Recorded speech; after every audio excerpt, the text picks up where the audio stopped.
Hello everyone, DaveDev here, and welcome to this video. In today's lesson, we will take a look at various methods that we can use to reuse our code without the need of copying and pasting it over and over. In particular, we will take a look at loops, like the classic for loops. Often, when we write code, we find the situation when we would like to execute the same or very similar block of code multiple times. So instead of copying the code, we can use loop statements. There are various loop types that we can use depending on the case scenario that we have in hand. Let's take a loop. The first loop is going to be the while loop. The while loop will continue executing the block of code over and over as long as the condition specified is true. We could use the condition statements that we talked about in the previous video in the same ways as the if statements. As you can see, we will use the while keyword, and in between the parentheses, we will specify the condition that we want to check after each run of the loop. Let's try to use this loop in a more comprehensive example.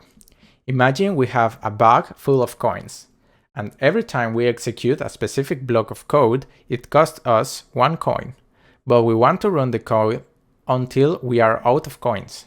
Let's see how we could do this. We will specify the amount of coins that we want to use at the beginning. In our case, it's going to be 10 coins. In the while condition, we will check if the amount of coins is higher than 0. And inside of the while execution, we will reduce the amount of coins by 1, and then print the amount of coins remaining.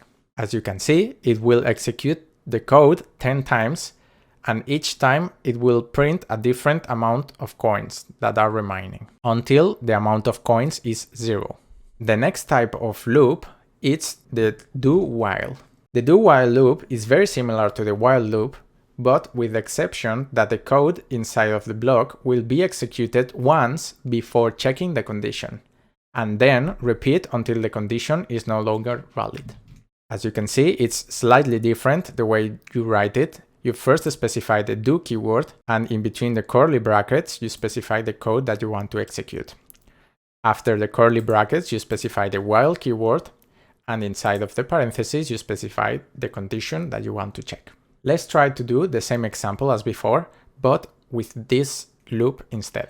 We still specify the amount of coins that we want to use, and then reduce the amount of coins per execution, print the amount of coins, and check if the coins is higher than 0. And as you can see, it will execute the same amount of times and print the same amount of coins. Something to note here is that if the amount of coins at the beginning were to be 0, in the while loop, the code will not be executed because the condition is invalid at the very first time. However, in the do-while loop, the code will be executed 1 time, reducing the amount of coins, and then it will check the condition and continue because the condition is no longer valid. The next type of loop is called the for loop. The for loop will loop through a block of code a specific amount of times that you specify in advance, meaning that you will need to know the amount of times you want to repeat the loop prior to the loop execution.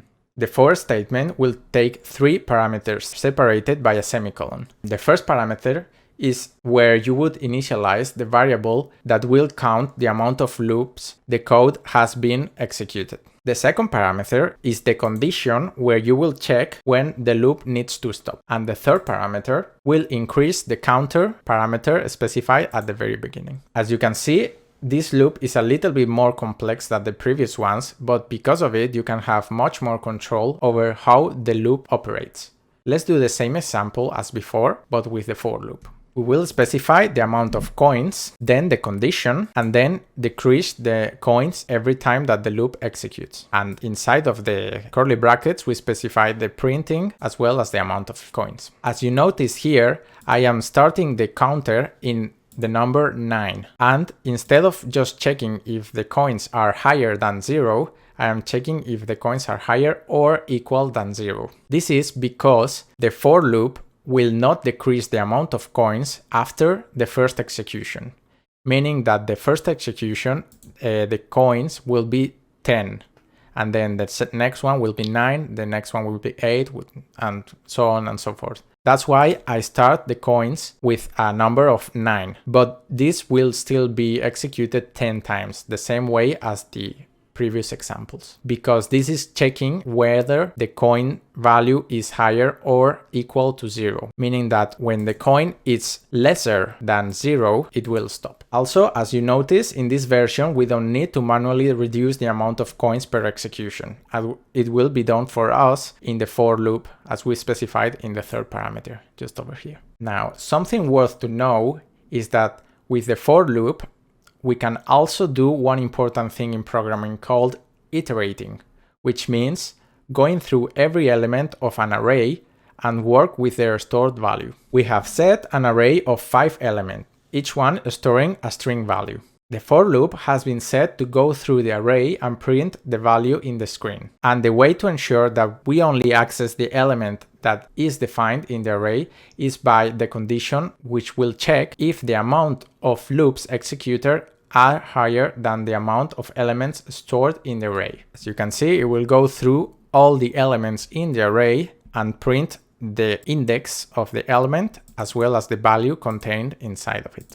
Notice that this way of iterating won't work on associative arrays, as the element can be accessed by numeric indexes, but its defined key. I will show another way of doing this later on. The last loop type that we are going to take a look today is the for each loop. It is basically a simplified version of the for loop that was made exclusively to iterate through elements of an array without all of the setup required for the for loop. The for each loop is composed by 2 parameters separated by the as keyword. The first parameter is the array that we would like to iterate, and the second parameter is where we want to store the value of each element of the array to access it in the code block. As we can see, we accessed each of the elements of the array and printed the value that each stored in the element. The for each loop will work with either indexed arrays and associative arrays, and you can even access the name of the index or the key where each element is stored. The main difference here is that we specify the key parameter after the as keyword, followed by the arrow. This is where the key used to store the element will be saved. As you can see, we printed the element with the key stored and the value of the element. As a bonus, here is a special trick that we can use for some case scenario where we don't want to follow a normal flow execution of a loop. These 2 keywords can help you depending on the situation. Break. The first one is the break keyword.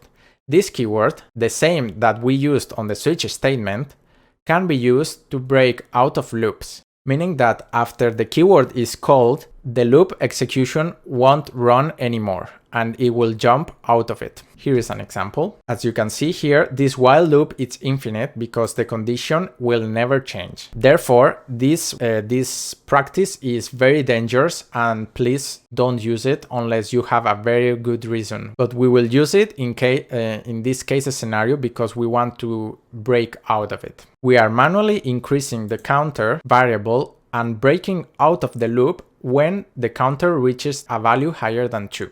As you can see, the while loop stops at 3 because we are increasing every value at the end, and after it's printed, it will check again if the counter is higher than 3 and then break, meaning that it won't print the 4th loop counter.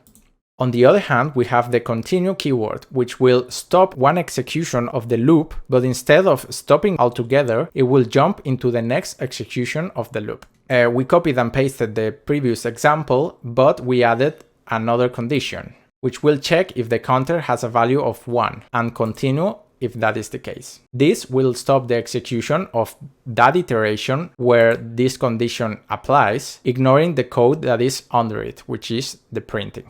So if we try this, as you can see, the loop 1 has not been printed because the continue has just jumped out of the loop and continue with the next one.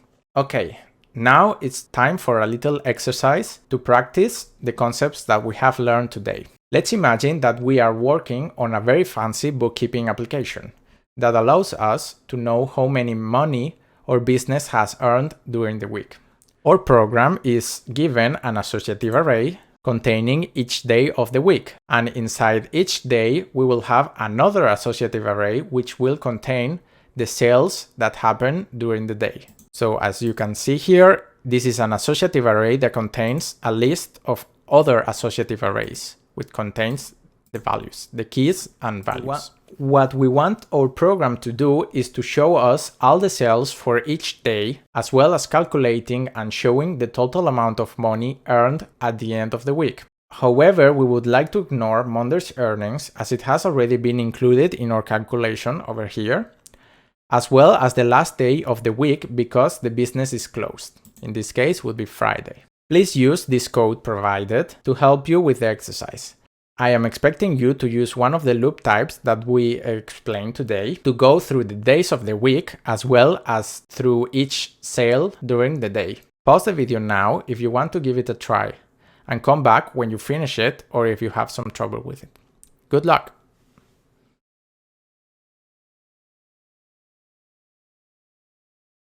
Okay, so now we are going to start implementing the solution to the problem. The first thing that we will do is to write a for loop that will go through each day of the week.